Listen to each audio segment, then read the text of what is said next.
Goedenavond, dames en heren. Het is vandaag zaterdag 15 maart 2014 en aanstaande woensdag zijn er gemeenteraadsverkiezingen. Dat betekent dat u allemaal uw stem mag gaan uitbrengen en wel op de politieke partij en de politicus van wie u denkt, die kunnen mij de komende 4 jaar het beste vertegenwoordigen in de Venraayse gemeenteraad. En de 8 lijsttrekkers van die politieke partijen in Venraay, die zijn hier vanavond te gast. Zij hebben nog een paar dagen de tijd om aan u te vertellen waarom het een goed idee is als u nou precies op hun partij stemt. En vanavond doen ze dat in een rechtstreeks debat. Ik heet u welkom bij Venraay Kiest. Ik ga vandaag de straat op om te kijken of de gemeenteraadsverkiezing ook een beetje leeft bij de inwoners van Venraay. Althans, ik ga kijken of zij de lijsttrekkers kennen. Ik heb hier 8 kaartjes met de partijen die meedoen aan de gemeenteraadsverkiezingen. En ik heb een bord bij met de foto's van de lijsttrekkers. En nu ga ik vragen aan de mensen, weet u welke partij bij welk hoofd hoort? Dat zal niet meevallen, denk ik. Oei, dat weet ik dus ook niet, maar ik ga het wel proberen. Ik heb me nog niet in verdiept, dus ik weet er eigenlijk geen zak van. Maar... Goed, dan gaan we het eens kijken of jij goed bent in gokken misschien wel. Ik hoop het. Ik zal eerst doen waarvan ik weet dat klopt. Ik ga deze bij Jan. Die is van de PvdA. Oh, wacht even. Ingeborg is van PP2, geloof ik, hè? Goed, inventief. Die staan hier door. Kom ik net voorbij. Wie zou daarbij passen als je de rest van die mensen ziet? Bij inventief. Ja, ik denk deze. Ik weet niet hoe die heet. Maar ik denk dat het is een beetje een partij met best wel wat oudere mensen. Wie denkt u dat er bij D66 past? Nou, ik vind die grijze wel aardig. Wie heeft het hoofd van een SP'er? Nou, ik kan me voorstellen dat hij dat is. Dan hebben we nog het CDA. CDA. Ja, daar zie ik deze man wel bij zitten. En dan ga ik voor het CDA voor hem. Zo, en dan blijft hij over. Oké dan. Nou, dankjewel. Lijkt het ergens op? Ik zal je vertellen, je hebt er 1, 2 en 3 goed. Heb ik er 3 goed? Ja, en de rest klopt allemaal niet. Is altijd nog beter als alles fout, hè? Je hebt helemaal niets goed. Dat valt een beetje tegen dan, of niet? Ja? U heeft inventief goed. Oh. U heeft D66 goed gegokt en u heeft PP2 goed. Ja, ik moet zeggen, u heeft er precies 2 goed. 2 goed. De VVD heeft u ook nog goed. En het CDA. Nou, dat is niet zo'n beste score. En weet u al waar u op gaat stemmen? Nou, ik stem vaker op Samenwerking Venraay of de D66. Ja. Oké, nou veel succes met stemmen alvast. Martin Leenders, Samenwerking Venraay, de lokale partij. U werd door niemand herkend in dit filmpje. Toch hangen de singles vol met allemaal posters van uw partij, waar u op staat samen met Ike Busser, Lijs Duwer van Samenwerking Venraay, tevens wethouder. Hij zit hier achter ook, toevallig. En u allebei wijst heel triomfantelijk naar de kiezer. En toch herkent u niet. Hoe kan dat? Dan heeft de kiezer waarschijnlijk een goed beeld bij Samenwerking Venraay, maar geen beeld bij het gezicht. Ja. Dat is een mooi antwoord. Henk Bisschops staat ernaast. Henk Bisschops, 4 van de 5 mensen in dit filmpje die dachten dat u bij Samenwerking Venraay hoort. Ja, Zit u wel bij de goede partij? Want u bent eigenlijk van de PvdA, toch? Ja, ik zit wel bij de goede partij.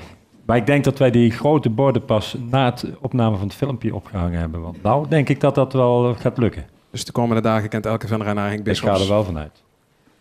Nou, het voordeel is in ieder geval dat jullie alvast aan het woord zijn geweest nu. En de andere 6 nog niet. Maar dat gaan we nu veranderen. Ik zal ze even aan de kijkers voorstellen. We beginnen aan mijn rechterkant. Aan het eind daar staat Jan Lonen van het CDA. Dan krijgen we Ingeborg de Barbasson van de VVD. Henk Bisschops PvdA, Martin Leenders Samenwerking Venraay. En dan aan mijn linkerhand Daan Jansen van D66. Dan krijgen we Jan Hendricks van de SP. Carla Brugman van PP2. En Tino Zandbergen van Inventief.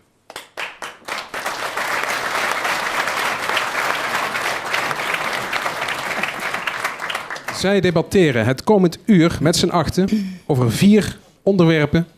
En die 4 onderwerpen die zijn allemaal belangrijk voor elke Venraaienaar. We beginnen met het eerste thema. En dat is het dumpen van afval op plekken waar dat helemaal niet mag. De ergernis bij burgers en politici over afvaldumping is de laatste jaren toegenomen. In de gemeenteraad is al vaker gepraat over een aanpak, maar een echte oplossing is er nog niet. In Venray doen de grootste problemen zich voor in de wijken Brukske en Veltem. De gemeente overwoog camera's te plaatsen bij de 5 inzamelpunten waar het meeste afval wordt gedumpt. In de gemeenteraad stond het CDA als grote voorstander alleen. De andere partijen vinden het een te duur en te zwaar middel. Bovendien zou het probleem zich alleen maar verplaatsen. Ondanks de inzet van gemeentelijke toezichthouders en publieke opruimacties is de afvaldump niet verminderd. Het opruimen en afvoeren kost de gemeente jaarlijks €79.000. En daarnaast lijkt er ook steeds vaker afval te worden gedumpt in het buitengebied en de bossen. Een groot probleem dus, maar hoe kan dit nu worden aangepakt? Dat is dus de vraag. Hoe kan dit worden aangepakt? En daar hoort een stelling bij dit thema. En die stelling luidt: om het afvalprobleem op te lossen, zijn camera's nodig. Jan Lonen, ik wil bij u beginnen. U bent van het CDA. Uw partijgenoot Petra van Duinhoven die heeft een tijdje geleden gezegd: het Brukske, dat lijkt door al dat rondzwervend afval wel een beetje op New York als daar de vuilnismannen aan het staken zijn. Zij zei dus met andere woorden: door al dat afval in het Brukske lijkt het soms wel op het Bronxke, zou je kunnen zeggen. En de vraag is, zijn camera's de oplossing voor dit probleem? Nou, we gaan in ieder geval Brukske de komende jaren heel flink aanpakken. En dat is iets wat het college en de coalitie deze periode heeft besloten. Dus daar ben ik heel trots op. Dat gaan we doen. En afval, dat is net gezegd in het filmpje, terecht. CDA was de enige die vasthield aan cameratoezicht. Je moet iets doen om de mensen te laten voelen dat afval dumpen op een plek waar iedereen dat kan zien, dat moet je niet doen. Dat willen we echt aanpakken met cameratoezicht. Camera's zijn heel erg duur. Dat weten we. Je moet een signaal afgeven, want zo kan het niet. En iedereen ergert eraan. We moeten een oplossing bedenken. En ik denk dat dit een aanzet kan zijn om te zorgen dat daar de afval opgelost wordt. Op andere plekken heb je ook last van zwerfvuil. Daar moet ook wat aan gebeuren. Maar je geeft er wel duidelijk een signaal af. Dit kan niet. Brukse is ons veel te lief, veel te dierbaar en veel te mooi om het door zwerfafval en rotzooi te laten verpesten. En beperken we die camera's dan tot Brukske of ook nog in bijvoorbeeld Veltem, waar dit probleem ook nogal speelt? Het is een proef die we doen in een Brukske, om te kijken of dat werkt. En als het echt goed werkt, en we moeten natuurlijk goed kijken naar de kosten, dan gaan we het ook op andere plekken doen. En als mensen zien dat er gehandhaafd wordt, lik op stuk, dan worden ze ook banger voor en dan gebeurt het minder. Dat is onze instelling. Ingeborg de Barmelson, is dat een goed idee, camera's? Lik op stuk? Een lik op stuk is een goed idee, maar camera's is geen goed idee. Waarom niet? Op het moment dat je namelijk camera's ophangt, moet je dat ook duidelijk kenbaar maken dat je die camera's ophangt. Nou, dan weet iedereen dat je daar gefilmd wordt en daar wordt dus de afval niet meer gedumpt. Mensen laten het in de auto, rijden een rondje verder en dumpen het waar geen camera's zijn. Wat mij betreft dus weggegooid geld. Je bereikt er niks mee. Wat werkt wel dan? Dat zou inderdaad dan gewoon een handhaving moeten zijn. En ik denk door fysieke mensen die ook daadwerkelijk bekeuren. Dat mensen het ook voelen. Dat als je dat dumpt, dat je ook gepakt wordt. En je bent gewoon €250 kwijt. Dan ga ik mijn afval gewoon dumpen als die fysieke mensen niet in de buurt zijn. Sorry? Dan ga ik mijn afval dumpen als die fysieke mensen niet in de buurt zijn. Ja, nou, misschien kun je ook wel zorgen dat die fysieke mensen niet zichtbaar in de buurt zijn, maar bij wijze van spreken bijna uit de bosjes komen springen op het moment dat ze je betrappen. Klinkt wat overdreven, maar het is in ieder geval effectiever dan camera's. Je moet het gewoon zo kenbaar maken dat iedereen weet dat je gefilmd wordt. Dat is gewoon in verband met de wet op de privacy, dat geen zin heeft. En daar zit nog een ander juridisch probleem en dat het uitlezen van die beelden ook nog een heel ingewikkeld proces is, waardoor je uiteindelijk eigenlijk er niks mee kunt. Je hebt die beelden wel, maar je mag er niks mee. U pleit eigenlijk voor verdekt opgestelde toezichthouders. Klinkt leuk zo. Ja. Nee, maar de angst voor camera's wordt schromelijk overdreven. De wereld hangt daar vol van. Dus daar moeten we ook niet te flauw over doen. Dan kunnen we er nog wel een paar bij, bedoelt u? Nee, dat zeg ik niet, maar dat gebeurt veel meer. We moeten daar niet te krapachtig over doen. Bedrijventerrein hangen camera's. Als u openbare gebouwen bij bedrijven komt. Dus u moet niet ineens zeggen dat het daarom niet werkt. We hebben in ieder geval een idee om het aan te pakken. Ik zie nog 6 mensen die staan te popelen. Ja. Carla Brugman, om met u te beginnen. In ons optiek lost het niet het probleem op. Het is een omslag van denken. Als ik in het buitengebied, en dan ren ik regelmatig mijn rondjes, weet ik precies de plekken aan te wijzen waar gedumpt wordt. Noem eens wat. En dan liggen in Blitterswijk, zeg maar, in het buitengebied. Ja. En daar liggen zakken. En dan zou ik zo graag eigenlijk open willen maken. Want volgens mij kun je daar gegevens uit krijgen om mensen te nagelen. Wat ik ook vind, en dat heb ik ook meegemaakt bij de supermarkt. Dan staat er iemand, een jongen die daar bedient, die zegt: ik zie dat daar gedumpt wordt. En die kent mij toevallig en die zegt: wat moet ik daar nou aan doen? Wie kan ik bellen? Zet nummers neer, dat je elkaar in de gaten gaat houden. Camera's lost het niet op. Wat is jullie oplossing inventief? Nou, in ieder geval geen camera's, laat het heel duidelijk zijn. Kijk, die camera's, dat is net ook al gesuggereerd, die beelden die worden uitgelezen. Allemaal moeilijk, niet doen.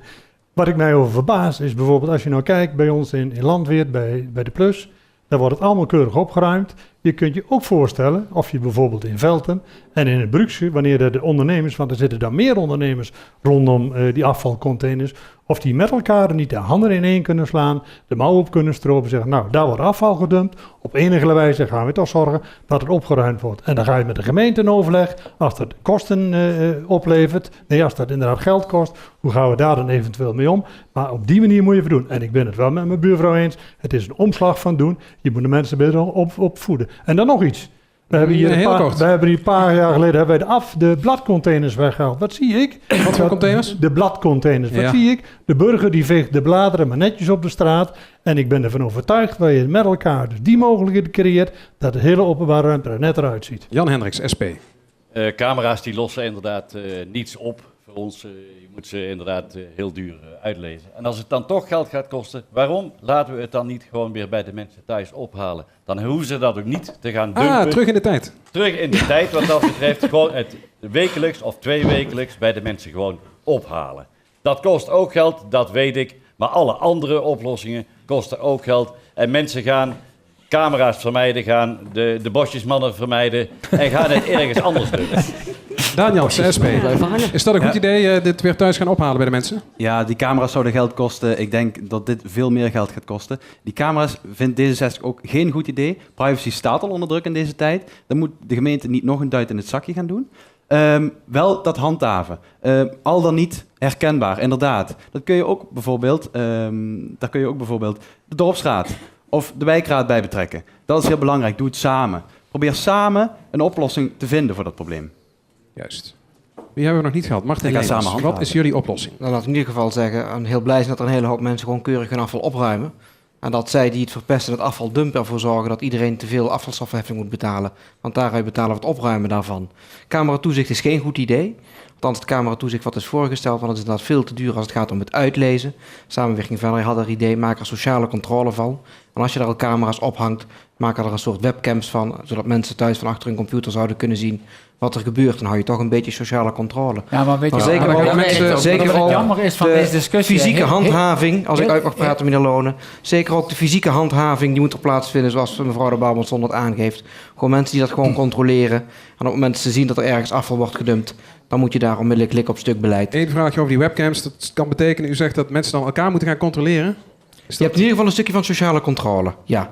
Niet alleen als ik van mijn auto zie en ik zie dat er iemand staat te dumpen, maar kan het ook van achter mijn computer zien dat er illegaal gedumpt wordt. De mensen worden op die manier in ieder geval een beetje gecontroleerd. Jan Lonen, u wil heel graag reageren. Ja, nou, het valt in ieder geval iets te kiezen. We onderscheiden ons een keer tenminste als CDA. Ik vind het wel heel makkelijk om te zeggen dat iets niet kan. Wij stellen in ieder geval iets voor. Wij willen iets doen om het aan te pakken. Want we kunnen blijven praten. Ik ben van aanpakken, ik wil er vooruit en niet nee zeggen. Dat aanpakken willen we heel graag. U gaat het plan dus ook door. U zegt allemaal nee. Ik tegen de Kamer. Dat voorstel hebben we ook gedaan. En u was zeker aan het woord, Jan Lonen. U gaat dit plan ook doorzetten als de 7 andere partijen niet mee willen, zoals nu het geval is. Ja, dan zouden de kiezer ons ja, dat willen we ook niet, maar dat is onzin. Maar wij pleiten in ieder geval voor een actieve aanpak. Wij hebben een idee. De anderen hoor ik alleen maar zeggen nee. Wij doen het niet. Nee. We hebben duidelijk alternatief Hallo. Dit kan de kiezer en de kijker niet meer volgen. Jan Hendricks, reageer op die opmerking van Jan Lonen. Je moet het probleem bij de basis aanpakken. En dan moet je ervoor zorgen dat de mensen het gewoon thuis aan de straat kunnen zetten. Daar wordt het opgeruimd. Ja, dat hadden we al gehoord. Ja. Wie heeft er nog iets nieuws toe te voegen in reactie op Jan Lonen? Nou, hij verplaatst het probleem. Ja. Ino Zandbergen? Nou, hij zegt, wij willen het alleen aanpakken op onze manier. Hier worden diverse suggesties op tafel gelegd, om het op een andere manier ook kan. Ja, dan doet u dat voorstel. Dit voorstel was in de raad, dat wilde u niet. En wat hebben we nu? Alleen maar rotzooi. Nou, wij willen het oplossen. Maar u doet net of uw voorstel alle zalen maken. Dus. Dat zeg ik niet. Henk Bisschops heeft het woord. PvdA. Dankjewel. Henk Bisschops. Dankjewel. Het afvalprobleem is al langer een probleem, maar daar moet je wel bij zeggen dat we de Venray met het afval eigenlijk best wel goed doen. Dat moet je niet vergeten. We hebben in de loop der jaren het helemaal aangepakt. Het is de vervuiler betaald en daar is een probleem bij ontstaan. En dat probleem is dat er ook mensen zijn die niet betalen voor datgene wat ze aan afval produceren. Maar ik denk dat 98% van de mensen dat wel doen. En die hebben in de laatste jaren gezien dat het tarief van de afvalstoffenheffing omlaag gaat. En dat hebben we dus prima gedaan. We zijn het ook niet overal mee eens. We hebben ook gezegd in 2009 al die bladkorven moeten blijven. Is niet gelukt. We hebben gezegd dat plastic moet je aan huis ophalen. Is ook niet gelukt. Wat wij geen goed idee vinden is om camera's of ook webcams te gebruiken.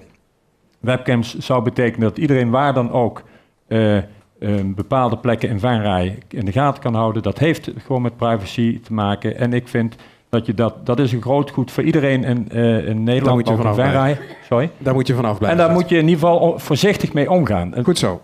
Dank u wel. Dit was het onderwerp afval dumpen op plekken waar dat niet mag.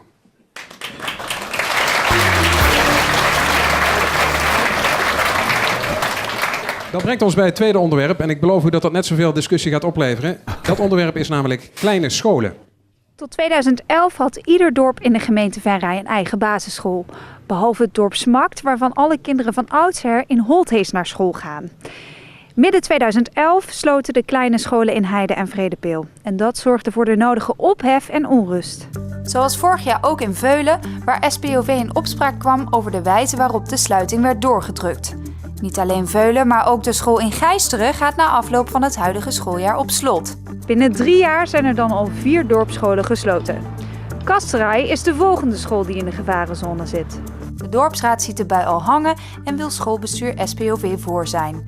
Het dorp heeft zelf de samenwerking met Oerle opgezocht om samen een basisschool te gaan vormen. Ook in Venray Centrum, dat op dit moment nog 11 basisscholen telt, zullen door de dalende leerlingenaantallen scholen moeten sluiten. Maar hoe lang moet je nou een kleine school openlaten? En wat kan de gemeente hierin betekenen? Ook bij dit thema hoort weer een stelling. En die stelling luidt: kleine scholen die moeten zo lang mogelijk open blijven. Daan Jansen, u bent van D66. D66 roept altijd erg graag dat ze de onderwijspartij zijn van Nederland. Wat vindt u van dit onderwerp? Moeten die kleine scholen zo lang mogelijk open blijven? Nou, laat ik vooropstellen, het gaat om de kwaliteit van het onderwijs. Dat staat voorop. En als die niet gewaarborgd kan blijven, dan zouden ook kleine scholen dicht moeten. Maar men koppelt heel vaak het leerlingenaantal aan de kwaliteit van de school. Nou, dat hoeft niet zo te zijn. Dus als die kwaliteit gewaarborgd kan worden en ouders en SPOV kunnen samen een manier vinden dat die kwaliteit gewaarborgd kan worden, dan vind ik dat scholen open mogen blijven. Dat is ook goed voor de leefbaarheid van een dorp. Maar kwaliteit niet gewaarborgd worden, dan moet je er samen ook uitkomen, samen met de ouders, met het SPOV, met de gemeente, ja, dat zo'n school niet meer houdbaar is om open te houden. Nou is het zo dat in 2011 zijn al Vredepeel en Heide dichtgegaan, de basisscholen daar. Aan het eind van dit schooljaar gaan Gijsteren en Veulen dicht. Kan het volgens u zo zijn dat er nog meer scholen volgen de komende jaren? Of zegt u dat sluiten wij bij voorbaat uit? Ja, kijk, je moet je ook niet houden aan oude denkpatronen. Denken van, we houden de school zoals een school is. Er zijn ook nieuwe ideeën, bijvoorbeeld integrale kindcentra, waar je ook voorschoolse educatie en buitenschoolse opvang onder één dak kunt organiseren. Nou, en dat verhoogt de mogelijkheid om een school open te houden. Ja. En op een school in het dorp te houden. Bijvoorbeeld in Vortemullum, school van 50 leerlingen. Daar is dus die voorschoolse educatie bij ingebracht. En die school die kan open blijven. Wie is het niet eens met dit verhaal van Daan Jansen? Ingeborg de Barbanson, VVD. Ja, niet helemaal mee eens. Omdat ik van mening ben dat de kwaliteit van onderwijs iets breder is dan alleen maar goed leren rekenen en schrijven. Maar dat dat ook te maken heeft met omgangsvormen, leren in een sociale omgeving te functioneren, met leeftijdsgenootjes om te gaan. Ja. Dus het aantal leerlingen is wat dat betreft wel degelijk van belang, wat mij betreft. Maar hoe kan het dan? We hebben toch een convenant, althans SPOV, het bestuur waaronder bijna alle basisscholen in Venray vallen, heeft met de dorpen afgesproken in een convenant. Zo gaan we het doen. Dit is het aantal leerlingen dat acceptabel is. Ja. En toch is er vorig jaar over Veulen enorm veel discussie ontstaan. Hoe kan dat dan als je al zo'n convenant hebt? Ja, dat is wat lastig. En dat is zeker lastig als je het hebt over waar ligt dan de taak van de gemeente. Want daar komen we wel een beetje in de knel. En er zijn afspraken gemaakt inderdaad met het SPOV. En die heeft zich wat dat betreft redelijk stug ook in een aantal zaken opgesteld. Niet altijd helemaal terecht. Van de andere kant zijn er ook ouders die ook, ja, wat dat betreft, zo vasthielden aan vooral het onderwerp, het onderdeel leefbaarheid in een dorp. En Dat vind ik wel een moeilijke om nou te zeggen dat zo'n school ongeveer verantwoordelijk is voor de hele leefbaarheid in een kleine gemeenschap. Maar het speelt wel een belangrijke rol. Het speelt zeker een belangrijke rol, maar ik denk dat Daan een aantal goede zaken zegt. Hè. Die combinatie, we zagen het net in het filmpje ook. Hè, voorschoolse opvang of naschoolse opvang.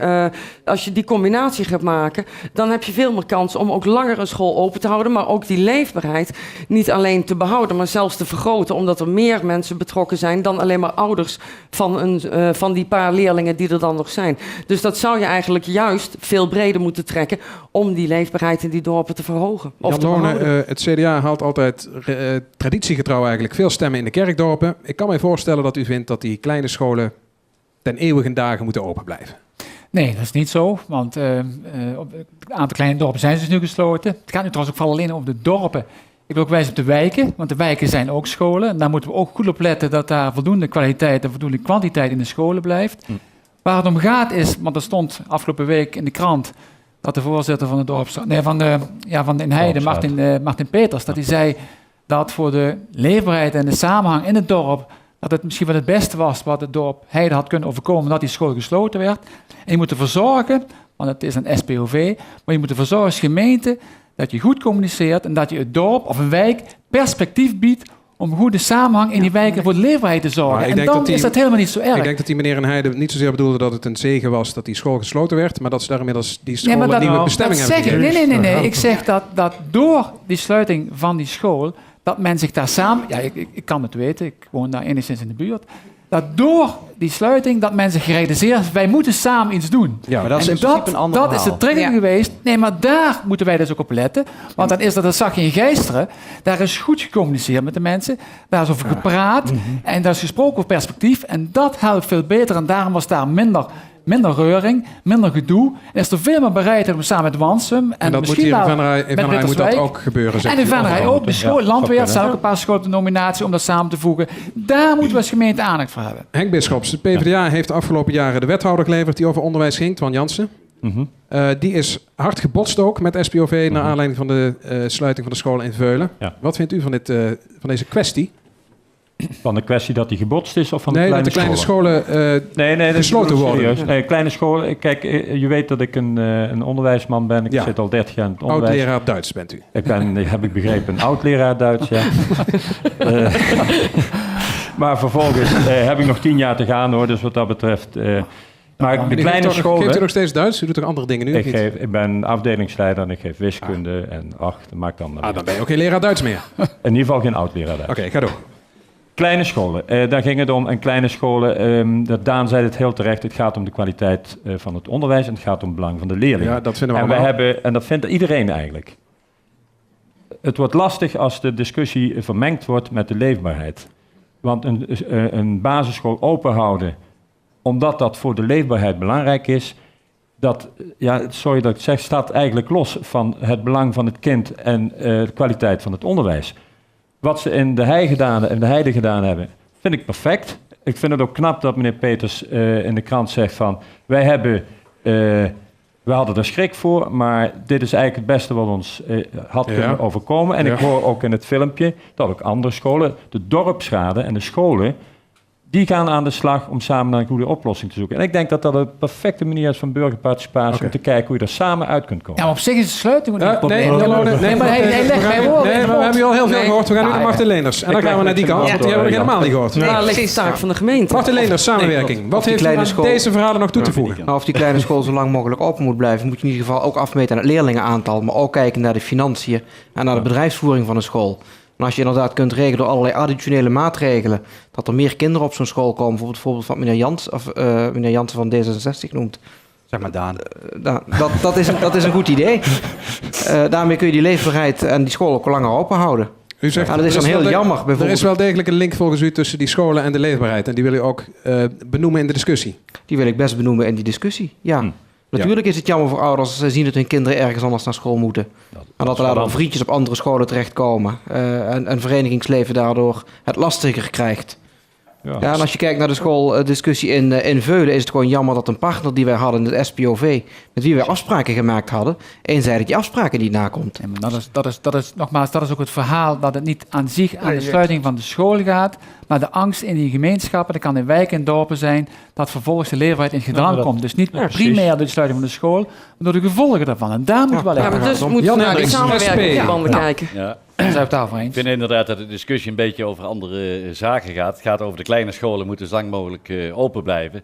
En kleine scholen die moeten zo lang mogelijk open blijven totdat het gewaarborgd is dat er ook kwaliteitsonderwijs gegeven kan worden. En je kunt je niet voorstellen dat er in één school maar 1 klas of 2 klassen zouden zijn met een diversiteit aan kinderen en in alle leeftijdsgroepen. Dat komt de kwaliteit van het onderwijs niet ten goede. Dat moeten we niet willen. En de rest van de discussie, die moeten we op een andere moment voeren, denk ik. Maar ik ga nu toch nog even door als ik niet echt. Carla Brugman. Ja, nou, dat gaat voortdurend over de sluiting en dan in relatie tot de kwaliteit. Ik heb eens even gekeken. De resultaten van de scholen van de CITO-toets, ik weet dat is niet alleen maar bepalend voor de kwaliteit. Nee, helemaal niet. Maar Helemaal kleine niet. scholen resulteren wel in goede resultaten. Ja. Dus in die zin is het, en wat je je ook moet afvragen, wij vinden dat het wel zo lang mogelijk open moet blijven, dat is dat we niet straks weer met een heleboel lege gebouwen moeten gaan zitten. Maar dat zou toch wel ernstig zijn als de mensen. Nee, natuurlijk gaat het om de mensen. En bovendien is het zo, want ik vind ook dat we hebben nu alleen maar hele grote middelbare scholen. Je krijgt steeds meer bewegingen, daardoor moet meer veiligheidsmaatregelen genomen worden, doordat de afstand van school naar het huis te ver is. Dus in die zin vinden wij groot niet zaligmakend. Tino Zandbergen, spreekt u eens het verlossende woord? Nou, dat zal ik zeker niet doen. Alleen ik wil toch een ander licht werpen op deze discussie. Kijk, die kleine scholen, laten heel helder zijn, die staan onder druk. Het aantal leerlingen neemt af en in de toekomst zal het nog verder afnemen. Maar haal je de school uit het kern weg, dan haal je toch de ziel ook voor een groot gedeelte uit het dorp weg. Maar er zijn oplossingen. En in die zin is het SPOV misschien wat zwaar aangezet, maar toch een beetje, die leeft nog in de tijd van vrouw Holle. Ik weet niet of u dat nog weet, welke tijd dat was. Dat was voor mijn tijd. Dat was voor die tijd. En waarom zeg ik dat? Kijk, die discussie die in het Veulen gevoerd is, die is hier voor niks gevoerd. Omdat van bovenaf wordt er geregeerd. En het is allemaal leuk en aardig dat er bedacht wordt, we gaan dat met de dorpsraad doen. Maar met de ouders van de school, die hebben die kinderen daar zitten, die willen er ook iets van vinden. En daar moet je wat mee doen. En dan kom ik wel met een aantal voorbeelden. Kijk, een paar jaar geleden is Doe maar één voorbeeld, want dan is de tijd op. Goed, een paar jaar geleden is de school in het Veulen nog verbouwd. Uit mijn bloot hoorde voor €150.000. De gemeente stond ervoor aan de lat. We zijn nu een paar jaar later, €150.000 in het putje en de school dreigt dicht te gaan. Waarom gaat het SPOV, en nou kom ik, maar misschien moet hij dan inderdaad een wat bredere mind kijken, krijgen. En waarom gaat de gemeente daar niet in regisseren? Waarom brengen ze bijvoorbeeld niet groep 1, 2, 3 en 4 bijvoorbeeld laten in Leunen en gaan we dan met andere groepen naar de Veulen toe? Dan voorkom je, want dat probleem gaan we straks krijgen, dat in Leunen bijgebouwd moet worden en in Veulen staat het gebouw leeg. Kortom, wees creatief, ga wat bedenken en ik vind dat de gemeente regie vol moet nemen. Dat was het onderwerp, dames en heren. Ik krijg het teken dat we moeten stoppen. Ja. Ja. Wij gaan naar het derde thema van vanavond. En dat gaat over samenwerking van de gemeente Venray met andere gemeenten. Samenwerking met andere gemeenten ligt gevoelig. Dat bleek eind vorig jaar wel, toen er sprake was van een ambtelijke fusie tussen Venray en Gennep. De gemeenteraad voelde zich gepasseerd en trapte stevig op de rem. Venray had al eerder een samenwerkingsovereenkomst gesloten met Horst aan de Maas. Later sloot Gennep hierbij aan. Horst liet al direct weten niets te voelen voor een ambtelijke fusie. De samenwerking tussen gemeenten verloopt dus niet vlekkeloos. Minister Plasterk van Binnenlandse Zaken opperde het plan om gemeenten van minimaal 100.000 inwoners te creëren. Alleen gemeenten van zo'n grote omvang zouden berekend zijn op de nieuwe taken op het gebied van zorg, werk en welzijn. Vanaf 1 januari 2015 moeten de gemeenten deze rijkstaken voor minder geld uitvoeren. Wat moet Venray doen? Met 43.000 inwoners heeft het een nieuwe gemeente nodig om de 100.000 te halen. Moet Venray meer gaan samenwerken? Ik wil daar nog wel een schepje bovenop doen. De stelling luidt: Venray moet fuseren met omliggende gemeenten. En ik wil die vraag als eerste voorleggen of die stelling aan Jan Hendricks van de SP. Er zijn vorig jaar al verkennende gesprekken, zoals dat heet, gevoerd met de gemeente Gennep. Ik wil u een voorstel doen. Laat Venray, om al die taken die er aankomen beter te kunnen uitvoeren, laat Venray nou eens samengaan met de gemeente Gennep. En dan krijgen wij een grote gemeente, de gemeente Genray. Zouden we Bergen dan niet mee moeten nemen? Maar... Geberlendraai. Ja, hoe je dan moet uitspreken weet ik ook niet. Maar wat vindt u van dat als de hele kleine gemeente tussen. Ja. Nee, SP is geen voorstander van om te fuseren met andere gemeentes. Samenwerken kan altijd. Maar waar het vooral om gaat is dat je de inspraak van de mensen en ook de beslissingbevoegdheid zo dicht mogelijk bij de mensen moet laten liggen. En dat gaat in zo'n grote gemeente niet. Dus Venray moet gewoon Venray blijven met 40.000. de gemeenteraadsverkiezingen dat er geen 50% van de mensen meer gaat stemmen. Omdat ze nu al vinden dat ze er veel te ver van afstaan. Nou, maar bij zo'n supergemeentes wordt dat nog veel en na veel dit debat gaan er veel meer mensen stemmen, Jan. Ik denk het op mij wel, ja. Dat zullen we wel eens zien. Carla Brugman. Kijk, het samenwerken, dat is belangrijk voor gemeenten, zonder meer. Ik heb natuurlijk zelf zeg maar de samenvoeging met Venray meegemaakt. Dat was vanuit een oude gemeente Meerlo-Wansum. En er was toen van, ja, we moesten wel, want we waren te klein. Nu zou weer die discussie beginnen. Alsjeblieft niet. Nee. Volgens mij moet je samenwerken met gemeenten, dat kan ambtelijk. En de reden waarom wij toentertijd in december zo boos zijn geworden op het bestuur, was omdat wij niet goed geïnformeerd waren en plotseling daarmee geconfronteerd werden. December 2013, toen bleek dat er gesprekken waren geweest. Maar het is dus elke keer weer diezelfde discussie. Bestuurskrachtmonitors worden er losgelaten. Dan wordt er gezegd van ja, jullie kunnen de taken niet aan. Nou, volgens mij is Venray op dit moment goed bezig door te kijken in het kader van de jeugdzorg en de WMO om samen te werken met een heleboel gemeenten. Als we die met z'n allebei zouden gaan voegen, dan zouden we hem uit 200.000 mensen. Nou, dat moeten we niet willen. Venray is groot genoeg en ik kan zelf de boek prima ophouden. Jan Lonen, CDA. Ik wil even iets voorleggen. Sibrand Buma, dat is uw partijleider, die heeft een paar weken geleden gezegd in een debat op TV: de gemeenteraden in Nederland zijn niet klaar voor alle nieuwe taken die eraan komen. Vindt u ook dat de Venrayse gemeenteraad daar niet klaar voor is? Nee, Sibrand Buma heeft gesproken over de decentralisatieopgave. Die is uitgestort over ons vanuit Den Haag. En dus al die nieuwe taken die eraan komen? Met name die taken. Dus dat zijn hele zware taken waarvan meneer Samson zei dat hij zijn hart daarvoor vasthoudt. Het is door landelijk beleid naar ons over ons uitgestort, om zo te zeggen dan. We zijn er als Venray heel hard mee bezig, heel goed mee bezig om dat toch, als het Rijksbeleid is, dan voeren we dat ook uit. Hè? Dan ben je aangehouden aan de wet. Dat gaan we proberen te doen. Maar Sibrand Buma heeft terecht gezegd, er zijn heel veel vraagtekens bij. Ja. Het zijn hele belangrijke zaken voor de mensen. Daar moeten we veel aandacht voor hebben. En we zijn er volop mee bezig. Ik dacht, raadsbreed is overeenstemming hoe we het nu doen als Venray. Ja. We zijn het er raadsbreed over eens dat het nu goed gaat. Maar wel, het gaat om dagelijkse zorg. Het gaat om jeugdzorg. Het gaat om de werkvoorziening. Dat zijn wel zaken, wonen, werken, welzijn. Dat zijn wel zaken die spelen. En daar moeten we goed op letten. En dat is het signaal dat Sibrand Buma naar voren heeft gebracht. Ja, maar de stelling was, Venray moet fuseren met omliggende gemeenten. Nou, ja of nee? U stelde mij een andere vraag. Ja, dus nu stel ik deze vraag. Ik geef de antwoord op. Principieel zeggen wij niet dat herindelen fout is, maar je moet zorgen dat je let op de kosten die je voor de burger maakt en dat je aan de andere zijde goed bereikbaar bent. Dus die menselijke maat, helemaal eens met meneer Hendricks, die moet er zijn. Maar de burgers zullen ook zeggen, als je te veel kosten maakt, je bent niet efficiënt genoeg in wat je doet. Je kunt je back-office, wat je achter de muur doet, kun je goed organiseren. Dat willen we met Horst doen. Dat willen we met Gennep doen. En of dat dan een fusie heet of niet, dat vind ik op dit moment van minder belang. Ik vind een fusie of samenwerking. We gaan naar Henk Bisschops, PvdA. Deze discussie... Jan Lonen, dat was een monoloog. We gaan nu naar Henk Bisschops. Kijk. Nou, meneer Lonen heeft op zich wel gelijk in zoverre dat de samenwerking is heel belangrijk. En dat doen we ook, zeker op dit dossier. Want we zijn met 7 regiogemeenten zijn we gezamenlijk bezig om zorg in te kopen, om dat ook samen te doen. Ja, en dat is zijn Bergen, Bezel, Gennep, Horst aan de Maas, Speel aan Maas, Venlo en Venray. Precies, en dat bedoelde mevrouw Brugman net met die, ik weet niet of het er 200.000 zijn, maar het is een hele grote groep. En ik denk dat daar onze kracht in zit. En daar moeten we het namelijk ook van hebben om de besparing te bewerkstelligen die we moeten zien te halen. Die 40% korting, die halen we uit die goede regionale samenwerking. Daar waar het nodig is, daar waar het niet nodig is, moeten we het zelf doen. En we halen dat door zorg op maat te leveren.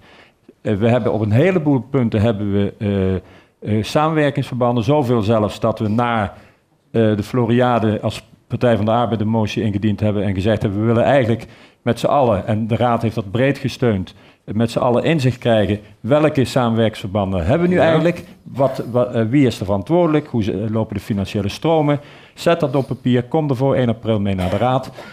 En dan zult u zien dat we heel veel samenwerkingsverbanden al hebben. En ik denk dat daar geen fusie voor nodig is. Ingeborg de Bouwman-Son, VVD, wat vindt u? Ja, nou, fijn om deze geluiden te horen. Laat ik zeggen dat op het moment dat in de pers het naar buiten kwam dat wij ambtelijk gingen fuseren met Gennep, heeft de VVD-fractie daar een motie over ingediend die ook helemaal aangenomen is. En terecht, omdat we zeiden, dit gaat even een stap te ver. Niet omdat wij nou als VVD per se tegen fuseren zijn, maar je moet wel goed kijken welke samenwerkingsverbanden je met wie aangaat en wat dat precies inhoudt. En dat is wel een probleem waar we de laatste, laat ik zeggen, 2 jaar mee wel tegenaan lopen. Is dat we hoorden net 7 gemeentes, het is met Horst, het is met Venlo. En allemaal zijn dat kleine samenwerkingsverbanden en wij moeten er wel een soort overzicht over houden. En dat raken we langzaamaan een beetje kwijt. Dat vind ik wel een zorg. Je moet daar als gemeenteraad wel goed grip op kunnen houden, of kunnen krijgen zelfs, want sommigen hebben helemaal geen grip op kunnen krijgen. Met waar zijn wij nou mee bezig en met wie doen we nu wat samen? Dat is ook waarom we destijds een halt hebben geroepen van, stop even met dat fusieverhaal. Ga ons eerst eens even precies vertellen. Hè? Meneer Bisschop zei het net, Henk. Als ik Daan zeg ik ook Henk.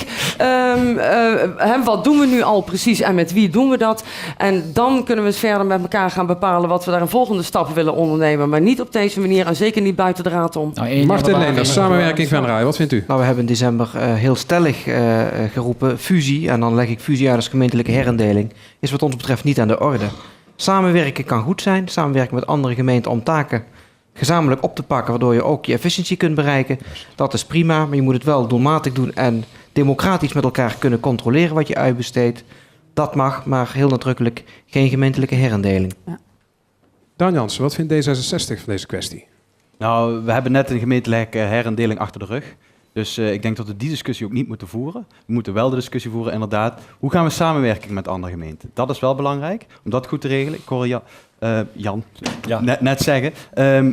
Als je naar zo'n grote gemeente toe gaat, dan moet je ook zorgen dat de burger dichter bij de politiek komt te staan. Daar wil ik wel even wat over zeggen. Dat is wel belangrijk, want als ik geluiden hoor, dan gaat met 50% stemmen.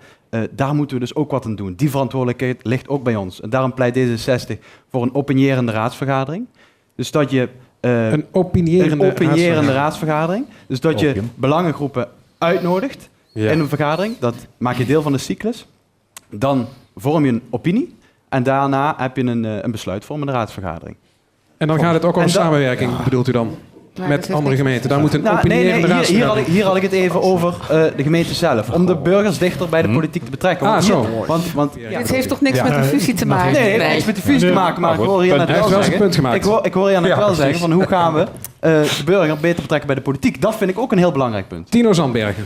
Ja, ik heb een stelling net aangehoord, maar ik heb nu een beetje de indruk dat allemaal ons verkiezingsprogramma een beetje ten tonele aan het voeren. Nou, ik heb het idee dat iedereen tegen fusie is.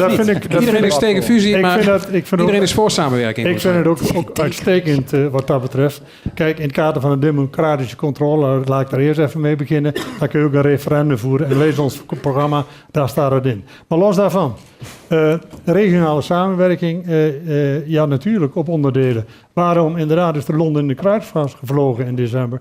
Dat is heel simpel. Omdat we met Horst aan de Maas een overeenkomst hebben getekend. Dat hebben we op het filmpje kunnen zien. De burgemeester, hoera, hoera, hoera. En er was een efficiëntie aan gekoppeld. Er zou inverdiend worden. Nou, tot op heden hebben wij als gemeenteraad niet gehoord gekregen wat tot nu toe die efficiëntie is geweest. Vervolgens komt er een keer Gennep om de hoek. Is dat dan gekomen omdat blijkbaar op persoonlijke motieven of anderszins het op ambtelijk niveau dan wel op politiek niveau tussen colleges niet geklikt is. Wat voor persoonlijke motieven bedoelt u dan? Ja, misschien, niet persoonlijke motieven, wat bedoelt u dan mee? Niet iedereen is met iedereen een vriendje, dus je moet ook natuurlijk met elkaar passen. Dat is heel belangrijk voor regionale samenwerking. En daar waar je dus inderdaad die samenwerking kunt doen, in het kader van de efficiëntie, moet je het niet nalaten. Maar als er één ambtenaar het verschrikkelijk goed doet in de gemeente Venray op een dossier, dan kan Horst en dan kan anderen ook van gebruik van maken. En waar ze met de Floriade fout gegaan, omdat besturen op afstand hebben gezet, geen democratische controle. En dan hebben we ook met het ding. En zo ontstaat het. Zo krijgen we toch een heleboel onderwerpen in één thema. Ja, dat is heel knap. Zo hoor ik eigenlijk met een hele hoop woorden zeg hetgene wat ik zojuist gezegd heb. Wij ronden dit thema af. Okay. Dit was het thema samenwerking met andere gemeenten. Dan gaan we nu naar het vierde en laatste thema van vanavond. En dat is wellicht een van de meest opvallende discussies van de laatste tijd. Zeer actueel, de leegstand van winkels in het centrum van Venray. De afgelopen jaren heeft de leegstand flink toegeslagen in het centrum van Venray. In 2010 stond 5,3% van de panden leeg. Anno 2014 is dat meer dan verdubbeld. De economische crisis, stijgende internetaankopen en hoge huurprijzen hebben voor een kaalslag gezorgd. Vooral in de aanloopstraten zoals Paterstraat en Julianasingel staan veel panden al geruime tijd leeg. In de hoofdwinkelstraat, de Grote Straat, valt de schade nog mee. Daarbuiten is het beeld niet florisant. De roep om maatregelen klinkt luid. De gemeente Venray probeert met promotieactiviteiten meer bezoekers naar het centrum te krijgen en daarmee de leegstand een halt toe te roepen. Maar het blijft een interessant vraagstuk dat de inwoners en ondernemers bezighoudt. De stelling die bij dit thema hoort luidt als volgt. Leegstand van winkels in het centrum van Venray is niet te voorkomen. Ik wil graag het woord geven aan de politicus die het daarmee eens is. Tino Zandbergen en Jan Hendricks. Ik durf die handschoen wel op te nemen. Ja? Kijk, ja, natuurlijk. We niet uit het onderzoek zelf hebben gedaan, maar hebben ons er wel in verdiept. In heel Nederland hebben we op dit moment, dacht ik, ongeveer een 30% aan overbewinkeling. Dat zal in Venray waarschijnlijk wat minder zijn, maar we hebben gewoon te veel vierkante meters. Dat is een wijsheid die ik niet bedenk, maar dat is gewoon een feit. Als je dat dan weet met elkaar, en hoe ga je dan de concurrentie aan met andere gemeenten waar ze ook leegstand hebben, en hoe ga je dan hier in je eigen Venray, hoe ga je dan zorgen dat het kooppubliek terugkomt? Ja, hoe doe je dat? Wat zegt u? Hoe doe je dat? Nou, daar kun je allerlei dingen voor bedenken. Noem eens wat. Nou, kijk bijvoorbeeld aan, je kunt dus eerst kijken naar het parkeerregime. Zou je daar niet iets mee kunnen doen om dus te kopen terug te brengen naar Venray? En dat betekent dus dat we het betaald parkeren afschaffen bijvoorbeeld? Wij hebben aangegeven parkeren gratis, maar wel, en dat was de kwinkslag. En blijkbaar hebben andere partijen dat niet altijd goed begrepen. Nee, maar we hebben dus wel daar de blauwe parkeerschijf aangekoppeld. Daar kun je, maar dat zal waarschijnlijk niet direct de oplossing zijn. Maar je moet wel met elkaar kijken wat je zou kunnen doen in dat thema. En wie schetst mijn verbazing? We hadden het nog niet gelanceerd en een paar weken later, elke partij zoals we hier bij elkaar staan. Met ons is het bespreekbaar. Prima, wij vinden elkaar met de coalitie bespreekbaar. Wij gaan nu eerst naar Jan Hendricks, want ik vroeg eerst de mening van de twee mensen die het eens waren met de stelling leegstand van winkels is niet te voorkomen. Jan Hendricks. Nou, dat is inderdaad niet helemaal te voorkomen. We moeten niet onderschatten in welke tijd we leven. En dat we leven in een internettijd waarin mensen hun goederen gewoon via internet bestellen. En dus is er minder plek voor winkels. Dus moet je het centrum verkleinen, de koopcirkel verkleinen. En zorgen dat daar ook leukere winkeltjes komen. En niet de zoveelste brillenzaak, niet de zoveelste broodjeszaak, niet de zoveelste schoenenzaak. Ik geloof dat Venray heeft maar 7 brillenwinkels volgens mij.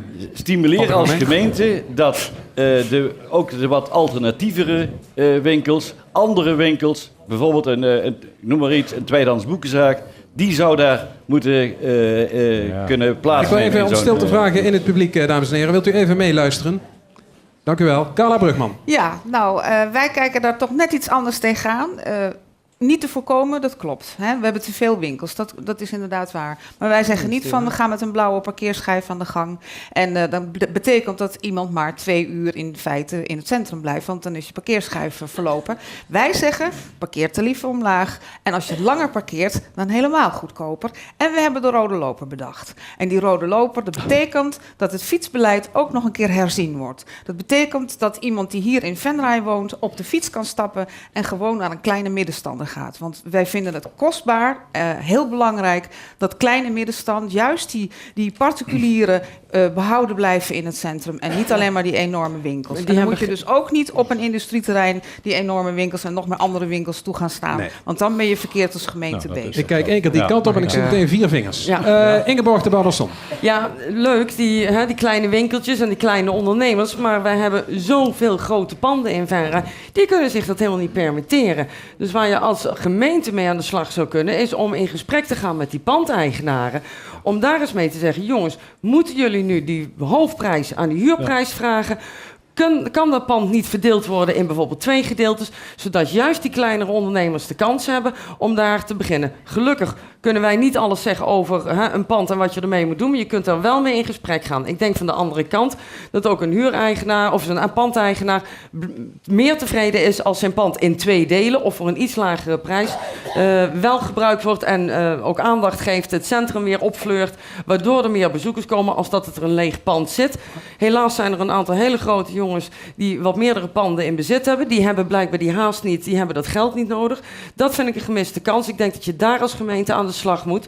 Van de andere kant hebben we ook heel duidelijk gezegd, een kernwinkelgebied en daarbuiten moet je geen detaillocaties meer toestaan. Dat is de afgelopen jaren, ondanks dat we het eigenlijk hadden uitgesproken, is dat toch wel gebeurd. Ik vind dat de gemiste kans niet doen. Jan Lonen, CDA. Nou, eerst wil ik zeggen dat ik op het centrum van Venray meer dan trots ben. We hebben de beste binnenstad geweest, we hebben de beste openbare.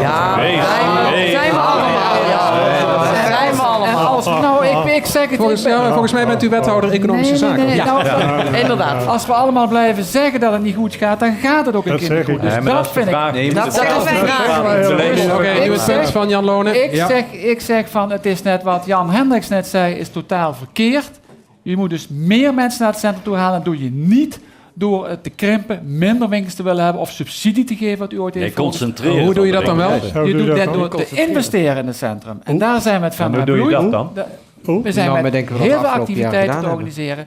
Heel veel mensen proberen toe te halen naar het centrum door centrumfuncties in het centrum te plaatsen, met een schouwburg, met een kunstencentrum, met een museum. Dat soort zaken gaan we verder concentreren en ontwikkelen in het centrum. En niet winkels sluiten. Maar daarmee maken die kleine ondernemers nog steeds geen kans, omdat er geen ruimtes voor zijn. Wacht even, en het parkeren. En dat is allemaal waar. Parkeren moet je goed met elkaar afspreken. Niet afschaffen, want dan hebben we een groot gat in de begroting, meneer Zandbergen. Maar je moet er wel goed naar kijken. Ja, maar dan lust ik er nog wel een paar over financiën gaan hebben, maar dat is geen thema. Dan gaan we samen. Mag ik nou ook een keer spreken, meneer Zandbergen? Ja, nee, maar u valt aan. Daar hebben we het niet over. Laatste punt, Jan Lonen. Nee, maar je moet dus zorgen. Dus ik kies ervoor om aan te pakken, om te investeren, dingen te doen voor het centrum. En niet in een defensieve houding met een negatief geluid. We hebben een goed centrum met helemaal niet zoveel leegstand. En we hebben heel veel kansen met dat centrum. 10% is best veel, toch? Dat is veel. En ik denk dat is helemaal niet zoveel. Als je kijkt naar de landelijke cijfers, Deurne heeft 13%. Horst heeft minder volgens mij. Horst heeft minder, dan hebben ze geen betaald parkeren. De Horst heeft de helft van de winkelvloeroppervlakte van Venray, omdat hij een hele andere functie heeft. Als je kijkt naar de functie van Venray, dan is hij een regionaal beziende functie en daar horen dit soort percentages bij. Dat is niet helemaal schokkend. Henk Bisschops, PvdA. Wat is uw oplossing? Kijk, of is die leegstand gewoon niet te voorkomen? Ik denk, we zitten in een crisissituatie die gelukkig langzaam zeker verdwijnen is. Dat hebben we allemaal gehoord de laatste dagen ook nog. Derde kwartaal dat het goed gaat. Maar vervolgens, er is niks mis mee om te zeggen, we gaan het centrum van Venray wat krapper maken. We gaan de aanlooproutes... Compact centrum, centrum. De aanlooproutes, die gaan we wat... die gaan we woongebied maken bijvoorbeeld. Winkels die daar zitten, die zou je voor bewoning kunnen gebruiken, waardoor er ook meer mensen in het centrum wonen, dat er meer levendigheid is in het centrum. Ik ben het prima eens met Jan. Natuurlijk moeten we activiteiten organiseren, maar ik denk dat we dat al heel erg doen. Alleen wij hebben geen invloed op of een zaak levensvatbaar is of niet. Dat zeg ik ook niet. Nee, maar dat zeg ik niet dat je dat zei. Wat zeg je dan wel? Ik zeg dus, dat besluiten de ondernemers zelf. Ja. De ondernemers of de mensen die de panden verhuren, die besluiten ook zelf dat ze de panden de huur erg hoog houden. En we hebben het zelf gemerkt toen we een campagnehuis wilden inrichten en huren, dat heel veel mensen nog heel verwrongen ideeën hebben over huurprijzen van panden die al maandenlang leeg staan. Dus die zijn helemaal niet zo duur, zegt u? Die zijn helemaal niet zo duur, zegt u? Die zouden veel minder duur moeten zijn. Die zijn erg die zijn helemaal niet hoog. Als je ziet hoeveel vloeroppervlakte het is, dan zijn dat enorme prijzen die juist die innovatieve, kleine, nieuwe ondernemers zich er niet kunnen permitteren. Martin Leenders van Samenwerking Venray hebben wij nog niet gehoord. Hij krijgt nu het woord. Nou, dankjewel. Het is inderdaad zo dat er zeker wel leegstand is in Venray. En dat is ook ons een doorn in het oog. Maar dat betekent wel dat je als gemeente datgene moet doen wat je eraan kunt doen. Dat betekent zorg dat Venray bereikbaar is. Ik denk dat we daar de afgelopen jaren hard aan gewerkt hebben. Zorg dat als je met de auto komt, je auto kunt parkeren. Al is dat betaald, maar ook dat hebben we met elkaar geregeld. En zorg dat je centrum aantrekkelijk is. Ik denk als je kijkt naar de investeringen die we de afgelopen jaren in de Venray gedaan hebben, dat je ook kunt zeggen, terecht, dat Venray een heel aantrekkelijk centrum heeft. En als er dan een initiatief komt in dat centrum van Venray, wat misschien niet helemaal zou passen binnen het bestemmingsplan, moet je bereid zijn om dat bestemmingsplan aan te passen. En dat zou kunnen zijn dat je een aantal panden in de aanloopstraten, dat je daar woonfuncties van maakt of een andere functie voor creëert. Maar dat zijn zaken waar de gemeente Venray direct invloed op heeft. En dan zijn we hard aan het werk. En die dingen die nog niet daarin gerealiseerd zijn, die gaan we de komende jaren oppakken. Maar dat er sprake is van veel internet aankopen, ja, daar hebben wij ook geen invloed op. En dat die huren hoog zijn, ja, dat is een gegeven. En daar kunnen we met die pandeigenaren over in gesprek. Maar mijn oproep is, doe als gemeente datgene wat je eraan kunt doen. Juist. Daan Jansen, wat vinden jullie van deze kwestie? Ja, ik vind dat elke politieke partij een pop-up store moet beginnen en dan ga je mee. Dat is ook een goed idee, Dan. Ja, ik vond het een goed idee. Ja. Wat je, denk ik, en dat is al een paar keer eerlijk gezegd, wat je moet bereiken is dat je een compact centrum creëert. En D66 heeft daarvoor een oplossing bedacht. Blaas een vastgoedfonds leven in. En als je zo'n vastgoedfonds hebt, dan kun je goede winkels in slechte straten verplaatsen naar het kernwinkelgebied. En daardoor maak je het kernwinkelgebied sterker. Maar daardoor breng je ook die ruilverkaveling op gang. En dat is denk ik belangrijk. Dan breng je die beweging op gang. Want die beweging die bestaat nu niet. En daar moeten we denk ik als gemeente... dat moeten we aanzwengelen. Dat is de oplossing van D66. Ja. Wat vinden jullie van betaald parkeren nog even tot slot? Betaald parkeren... Het is een feit dat het nu niet klantvriendelijk is. We moeten onderzoeken wat zijn de mogelijkheden om dat betaald parkeren, om dat beleid te veranderen. Maar niet zomaar zeggen, schaf maar af. Want je weet de financiële gevolgen, die weet je zomaar niet. Goed. Maar dat was het laatste thema van dit debat. Ja. En ik vraag nog één keer om uw applaus.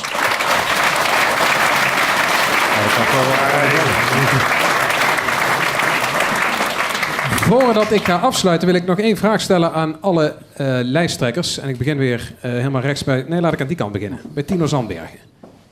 De vraag is eigenlijk twee vragen. Eerst wilt u even vertellen hoeveel zetels u de afgelopen jaar had in de gemeenteraad van Venray. En vervolgens, hoeveel zetels denkt u te halen na de verkiezingen aanstaande woensdag? Wij hadden 1 zetel. Ja. Daar hebben we verschrikkelijk ons best gedaan. En ik ben nog steeds van overtuigd dat ook kleine partijen invloed hebben in de gemeenteraad. Als je maar inhoudelijk goed debatteert. Dus u gaat weer voor 1 zetel? Wij gaan voor verdubbeling. En ik geef op een briefje dat we met een restzetel op 3 komen. Kijk. Carla Brugman, hoeveel zetels hebben jullie nu en hoeveel worden het er? Wij hebben er nu 4 en we gaan uit van minimaal weer 4. Bescheidenheid siert de mens. Jan Hendricks, SP. SP heeft er nu 2 en we gaan voor verdubbeling. Dat zijn er 4. Daan Jansen? D66 is nieuw, we zijn een nieuwe partij in de gemeente Venray. We doen voor het eerst mee. Dus we zijn heel blij als we de raad in komen. Maar we gaan toch wel voor 3 à 4 zetels. Hartstikke idee. Hoog inzetten. Marten Leenders, Samenwerking Venray. Samenwerking Venray heeft 4 zetels en ik ga weer voor 4 zetels. 4 zetels. Henk Bisschops, PvdA. We hebben er nu 4. We hopen op 4. En laten we voor 5 gaan. Je weet me nooit, hè? Doe dat samen. Doe dat gewoon. Ja. Ingeborg Babelson, VVD. De VVD heeft er 2. En we gaan er gewoon voor 5. Ja. Doe eens gek zo. Nou, dan gaan wij er voor 10. Ja, je moet er wel voor strijden. Ja. Jan Lones, CDA. Als je zo hoort, dan blijft er niet veel meer over, hè? Nee. We krijgen de restzetel. Of blijft het voor jullie, toevallig, Jan Lones, ik heb even meegeteld. We staan toevallig op 27 nu, dus eigenlijk blijft er niets meer over. Nou ja, de kiezer spreekt woensdag. Zo is het. Wij hebben er nu 10. Ja. Daar zijn we heel blij mee. Daar hebben we heel veel mee kunnen doen de afgelopen jaren. En we zouden weer heel blij zijn als we opnieuw 10 halen. Kijk. Juist. Dan hebben we er in totaal 37, dus dat wordt wel een beetje lastig onderhandelen. Ja. Maar dat is aan de kiezer, wat die gaat beslissen woensdag. Ga stemmen, mensen. Ik dank de lijsttrekkers voor hun deelname. Tino Zandbergen, even kijken of ik het rijtje nog foutloos kan doen. Carla Brugman, Jan Hendricks, Daan Jansen, Martin Leenders, Henk Bisschops, Ingeborg de Babelson en Jan Lone. En ik dank het publiek hier. En u mag gerust applaudisseren voor uzelf en voor de lijsttrekkers.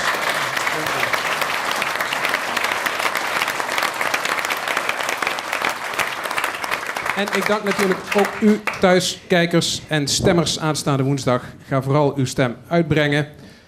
Want wat u ook vindt van ons democratisch stelsel, wat u ook vindt van politici en de politiek, misschien klaagt u er wel eens over. De democratie is nog altijd het minst slechte stelsel dat we hebben kunnen verzinnen met z'n allen. Dus breng uw stem uit. U heeft hem niet voor niks. Tot ziens.